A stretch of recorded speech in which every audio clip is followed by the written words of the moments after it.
Bonjour à tous, c'est Jérémy. Bonjour à tous, c'est Jérémy pour le thread horreur, encore une fois. Quand j'ai dit, il y aura pas mal de threads en ce moment. Il y aura 3 threads d'horreur que je vais raconter aujourd'hui, dont certains sont racontés de façon comme ça, un tel, il est arrivé ça. Et il y en a que peut-être que j'ai voulu lire. Donc là, ça sera raconté comme si je vous racontais l'histoire d'une personne. Premier thread d'horreur. On y va. Donc j'ai voulu lire le premier, bien sûr. Maxime a 14 ans. Il vit à Tours, dans une petite maison, dans un quartier calme, avec sa mère et sa petite sœur Lilou de 9 ans. Sa mère travaille souvent. Elle est guide pour touristes, donc Maxime il garde souvent sa sœur. Soit ils mangent des plats que leur mère laisse dans le frigo, soit ils commandent Uber Eats. Et tout s'était toujours bien passé, jusqu'à un jour où leur mère part au travail vers 16 heures. Pour monter en montagne avec des touristes et leur montrer le coucher du soleil.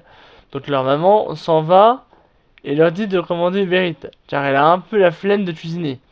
Elle va marcher pendant 2 heures, donc elle n'a pas trop envie de cuisiner. Elle s'en va, ferme la porte, Lelou va dans le salon pour jouer avec la tablette, et Maxime regarde Netflix sur la télé du salon. À 21 heures, il appelle sa mère pour lui dire que tout va bien et qu'il va commander à manger. Donc il commande et attend que ça arrive. Comme Maxime il est un peu pressé, il décide de suivre le livreur sur l'application. Le livreur arrive, appelle Maxime pour lui dire qu'il est devant la porte. Maxime ouvre et le livreur jette un coup d'œil rapide à la petite maison. Il demande s'il est seul et Maxime répond qu'il y a sa sœur. Le livreur pointe du doigt le salon et dit cette sœur. Maxime un peu gêné et malaisé répond oui, et pendant 10 secondes environ, l'homme le regarde droit dans les yeux et ne dit rien. Maxime, il n'est pas bête, il lui dit mon père va arriver dans 10 minutes. Ce qui est totalement faux. C'est juste que pour que l'homme s'en va, il arrache la commande des mains de l'homme et rentre chez lui. Ferme la clé. Maxime, il ne comprend pas trop ce qui vient de se passer. Il essaie d'oublier et mange avec sa sœur. Environ 1 heure après, il reçoit un message du livreur qui lui dit ton père n'est pas rentré à cette joie. Donc là, Maxime il flippe, il va regarder par la fenêtre et voit une voiture en face de la maison d'à côté. Donc là, Maxime il va courir dans sa chambre avec sa sœur et il appelle sa mère. Au même moment, on sonne à la porte. Sa mère lui dit qu'elle prend la route immédiatement pour rentrer, mais malheureusement, mais moi, il y a la truc d'antivirus qui s'affiche, ça sert à rien. Ce j'ai un antivirus, ça fait bugger mon ordi, donc imaginez. Antivirus ça va, ça sert à rien. Alors je vais pas être méchant, mais bon. Et là, alors, du coup, je suis perdu à cause de cette pub à la noix là, je viens de s'afficher. Donc la machine il va. Au même moment, on sonne immédiatement. Mais malheureusement, elle est à 2 heures de la maison. Donc elle dit à Maxime de se cacher, elle arrive. L'homme continue de sonner et crie en même temps je sais que tu es seul, ouvre la porte. Et il insiste de plus en plus et donne des coups à la porte. Là, il entend un bruit de vitre. L'homme avait cassé la fenêtre de la cuisine et était entré chez lui. Maxime et sa sœur sortent par la fenêtre de sa chambre et il court le plus loin possible. Une fois assez loin, il appelle la police et leur raconte tout ce qui se passe durant la soirée. La police arrive en 10 minutes, arrête l'homme qui était encore dans la maison, allongé dans le lit de sa sœur avec un sac contenant un couteau et des serviettes. L'histoire finit bien. Clairement, l'homme, à mon avis, était juste un tueur en série. Et donc, je pense que le livreur était en fait l'homme qui avait tué. Qui voulait tuer l'homme. Le livreur est en fait un tueur en série. Donc maintenant vous avez commandé à bouffer, bah faites gaffe que l'homme n'a pas un couteau, hein. Avant de commander à bouffer, essayez de bien voir si l'homme est net ou pas. Si c'est un homme qui veut vous tuer, dites-lui, si c'est un homme qui est tueur en série, hein, surtout, pas coup du lapin et vous avez fait la police directement. Maintenant, faites gaffe à qui vous avez affaire quand vous commandez à bouffer. On passe à la deuxième histoire qui est beaucoup plus longue que la première. Oh punaise, elle est vachement longue. Ah, mais il y a une deuxième partie. Et je sais pas si on va l'avoir, donc désolé, je pourrais pas lire cette histoire.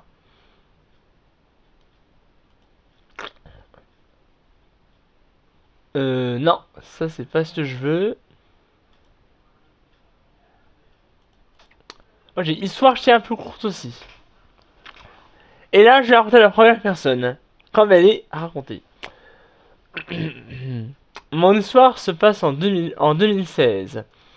Je suis livreur dans une pizzeria. Et ce soir-là, je devais livrer encore des commandes. Arrivé à la dernière, je reçois un appel d'un client bizarre. J'aurais parié qu'il utilisait une machine pour changer sa voix, car sa voix était vraiment très grave. Il passe une commande, je demande au cuisinier de la préparer pour que je l'emmène. Trouvant le client bizarre, j'avais décidé de localiser son adresse sur Google Maps, avec mon téléphone, pour que je l'emmène. Trouvant une vieille bâtisse macabre et délabrée, un vrai film d'horreur, je me disais... non. Et je suis tombé sur... Pardon. Je suis tombé sur une vieille bâtisse macabre et délabrée, un vrai film d'horreur, et je me disais qu'il y avait un bug. Et j'emmène la commande, je décide quand même de rappeler le client pour être sûr que la commande que j'ai pris l'habitude de faire avec le client, sa voix avait changé. J'ai confirmé mes soupçons sur le fameux appareil, je me disais que ça devait être un ado. Excuse-moi pour le tiro. Un ado blager qui avait changé, ce qui confirmait mes soupçons. Oh, non. C'est moi j'ai arrivé à lire. Un ado blager. Je poursuivais mon chemin. Enfin, j'arrivais à l'adresse et je me tenais devant la vieille maison. Flippante. Je pensais que ces ados étaient venus ici commander des pizzas, mater des films d'horreur et se foutre la frousse. Puis je toqua. Une bonne minute s'écoula, toujours personne. J'essayais de rappeler la personne, mais elle ne répondit pas. J'entrai à l'intérieur grâce à la porte qui était très fragile et facilement ouvrable. Il faisait noir et la seule lumière qu'il y avait, c'était une lueur venant d'une pièce voisine. Je découvris avec horreur que la lumière était des bougies mises autour d'un symbole satanique au sol. Et en face, il y avait un gars qui se mutilait avec un couteau. Quand j'y repense, ça me donne des frissons. Quand je vis ceci, je lâcha la commande et je courus vers la porte d'entrée, où il y avait un autre gars.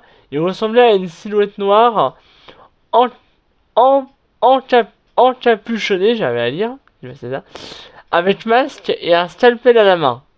L'autre gars arrivait et me mettait un chiffon sur le nez et la... Un chiffon sur...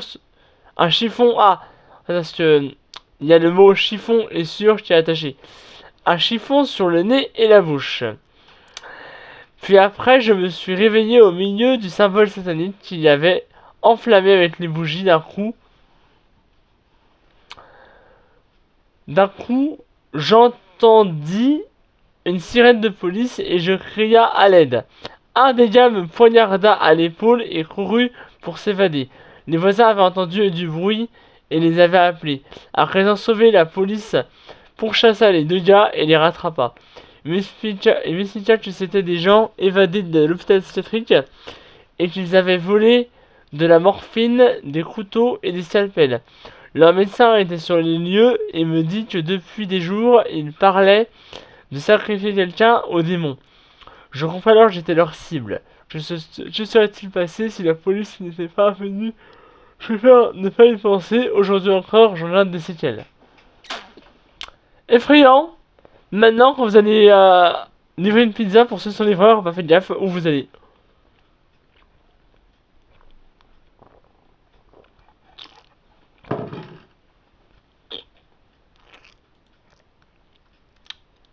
Moi, c'est une dernière histoire qui est également de la même taille que les deux précédents. Et en bas, c'est marqué thread d'horreur entièrement inventé, dont ce thread d'horreur n'est pas vrai. Un mère a 15 ans, et cette histoire s'est passée cet été. Anna, sa mère, son père et son frère de 21 ans habitent dans un endroit assez isolé, dans une grande maison de 2 étages, avec un grand jardin et une petite clôture qu'on peut escalader facilement. Si on est assez grand de taille, un soir avec des copines qu'on appellera Léa et Louisa, elles décident de dormir dans le trampoline de Anna. Elles mettent des draps autour du trampoline pour pas qu'on les voit de l'extérieur et donc elles ne voient pas non plus de l'intérieur. Elles prennent des chips, des gâteaux, des boissons, etc.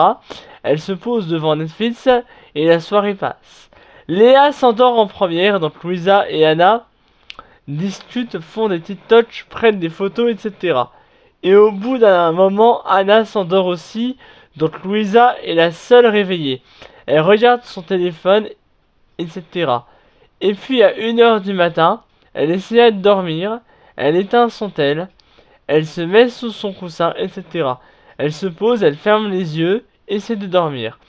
Mais elle n'arrive pas à dormir. Elle ressent un sentiment de malaise, elle se sent pas bien. Mais elle finit par s'endormir vers 3 heures du matin. Elle se réveille, elle entend des bruits de pas dans le jardin. Elle réveille Anna qui la croit, tout de suite, et qui réveille donc Léa. Elle y croit pas trop, elle pense que les filles en font des tonnes, etc. Mais Anna et Louisa sentent qu'un truc ne va pas. Elles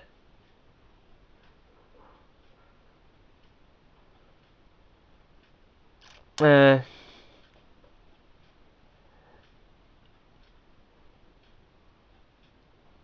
alors attendez, je suis perdu. Elles restent réveillées et ne font pas de bruit, jusqu'à ce que les bruits de pas se rapprochent d'elles. Donc là tout de suite, Louisa et Anna comprennent ce qui se passe. Elle réveille Léa.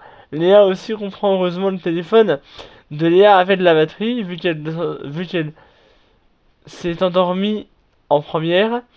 Elle n'avait pas trop utilisé. Anna appelle son père et raccroche direct juste histoire de faire sonner le tel de son père sans faire trop de bruit. Heureusement son père se réveilla et voyant que le tel a juste sonné, il regarde à la fenêtre pour être sûr que tout va bien, et il voit un homme qui marche, puis qui recule vers le trampoline. Direct, il se pose pas de question, il descend en courant, il crie à l'homme de partir, sa femme se réveilla, descend elle aussi, son fils se réveille, descend lui aussi, et l'homme part en courant. Le père de Anna rentre chez lui, appelle la police, quelques rues plus loin, la police retrouve l'homme, il arrête. L'homme avait déjà été jugé pour tentative de viol et plusieurs vols. Une histoire d'horreur que je viens de lire, apparemment, et serait d'horreur entièrement inventée. Donc c'est pas vrai, mais si un jour vraiment ça arrive, qu'un homme s'échappe pour viol et vol, il y a une prison pas loin de chez moi, donc si j'appelle la police pour un homme qui est chez moi et qui tente des viols, la prison, elle ira à la prison à côté de chez moi, même si c'est une personne que je connais, et bah si, imaginons, une personne que je connais tente de viol et est présente à côté de chez moi, ben je vais même pas voir cette personne, même si je l'aime bien, parce que je ne vais pas voir des personnes à la prison, parce que pour moi les personnes de prison c'est des personnes qui sont pas vraiment très sympas. Maintenant je vous ramène dans un univers plutôt sympa, comme dirait Anne, que je vous aime bien. Bon, moi j'ai fait comme beaucoup de youtubeurs d'horreur, pas voilà. Si vous avez des histoires que vous avez vécues, je demande des histoires vraies. Si vous avez des histoires que vous avez vécues, je vous demande de les envoyer sur Instagram. Eh oui, oui, vous me les envoyez sur Instagram. Évidemment, si ça vous est vraiment arrivé, pas d'histoire inventée, vraiment des histoires que vous avez vraiment vécues sur mon compte Instagram.